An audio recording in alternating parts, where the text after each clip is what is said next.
G20 में मेहमानों का होगा इतना अद्भुत स्वागत कि जिंदगी भर भूल नहीं पाएंगे। मेन गेट पर दुनिया की सबसे बड़ी भगवान शिव के स्वरूप नटराज की मूर्ति होगी। मोरपंख की थाली से होगी आरती, तुलसी की माला से होगा स्वागत, भगवत गीता के पढ़े जाएंगे उपदेश।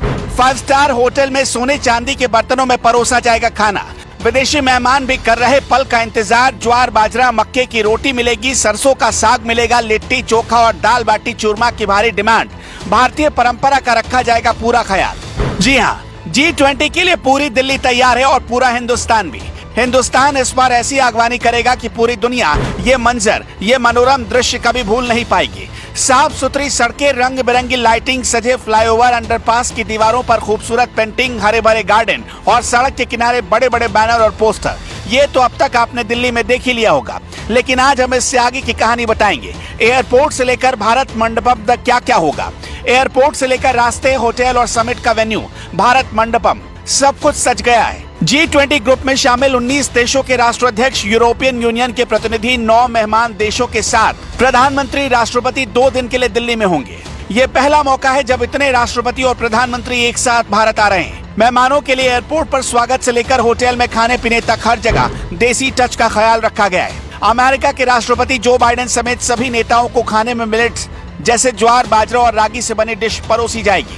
वर्ल्ड लीडर्स के रुकने के लिए दिल्ली में करीब 25 होटल बुक हैं। अमेरिकी राष्ट्रपति जो बाइडेन ITC मौर्य के सबसे महंगे स्वीट चाणक्य में रुकेंगे। इसका एक दिन का किराया 8 लाख रुपए।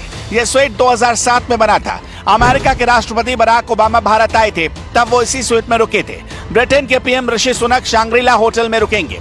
सिक्योरिटी की वजह से यहाँ एंट्री बंद कर दी गई है। फ्रांस के राष्ट्रपति इमानुएल मैक्रो क्लैरिजेस होटल में, ऑस्ट्रेलिया के प्रधानमंत्री एंथनी अल्बनीज इंपीरियल होटल में, तुर्की, मॉरिशस, नीदरलैंड, नाइजीरिया और स्पेन के डेलीगेट्स ओबराय होटल में रुकेंगे। चीन और ब्राजील के डेलीगेट्स ताज पैलेस में रुकेंगे। इंडोनेशियन डेलीगेट्स इंपीरियल होटल में रुकेंगे। यूके और जर्मनी के डेलीगेट्स शांग्रीला होटल में रुकेंगे। इटली और सिंगापुर के डेलीगेट्स होटल हयात रेसिडेंसी में रुकेंगे। ओमान के डेलीगेट्स लोधी होटल में रुकेंगे। बांग्लादेश के डेलीगेट्स ग्रैंड हयात गुरुग्राम और कनाडा और जापान के डेलीगेट्स होटल ललित में रुकेंगे। सऊदी अरब के डेलीगेट्स दलीला होटल गुरुग्राम और UAE के डेलीगेट्स ताज होटल में रुकेंगे। विदेशी मेहमानों के लिए बुक 5 स्टार होटल में सेंट्रल फोर्स के जवान तैनात है। सभी गेट पर वर्दीधारी हथियारबंद दस्ते और क्विक रिस्पांस टीम लगाई गई है। मेहमानों के स्वागत के लिए होटल ताज पैलेस और ललित होटल में मोर की थीम रखी गई है। होटल मैनेजमेंट के मुताबिक मोर पंखों से सजी थाली से मेहमानों की आरती की जाएगी। होटल ताज पैलेस में 150 शेफ की टीम हिंदुस्तान के अलग अलग हिस्सों के जायके को इकट्ठा कर रही है और डिश तैयार कर रही है। हालांकि मेहमानों के ऑर्डर का भी खास ध्यान रखा जाएगा। इसी तरह द ललित होटल में स्वागत के लिए DEI की टीम बनाई गई। DEI यानी डाइवर्सिटी, इक्वालिटी और इंटीग्रिटी। मेहमानों का तिलक करने के बाद उन्हें तुलसी की माला पहनाई जाएगी।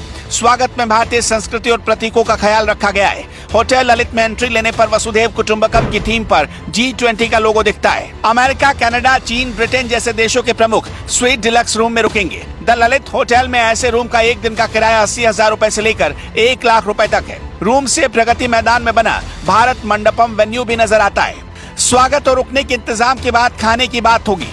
भारत आए सारे मेहमानों के लिए जो खाना परोसा जाएगा उसमें मिलेट से बने पकवान खास तौर पर शामिल होंगे। भारतीय पकवानों के साथ फ्यूजन फूड्स भी तैयार किए गए हैं। मेहमानों को इंडियन स्ट्रीट फूड भी परोसा जाएगा। मोदी सरकार इंटरनेशनल लेवल पर मिलेट्स को बढ़ावा देने की कोशिश कर रही है। यूनाइटेड नेशंस 2023 को इंटरनेशनल मिलेट्स ईयर अनाउंस किया गया है। मेहमानों के सामने भारतीय थाली परोसी जाएगी जिसमें शाही पनीर होगी, पालक पनीर रखी जाएगी, मिक्स वेज होगा, दाल होगी, रायता होगा, खीर भी परोसी जाएगी, बेसन से बनी बर्फी होगी, मिलेट्स की रोटी होगी, पापड़ होंगे। वैसे G20 की इस तैयारी को देखकर आपका क्या कहना है, हमें कमेंट बॉक्स में जरूर बताइएगा।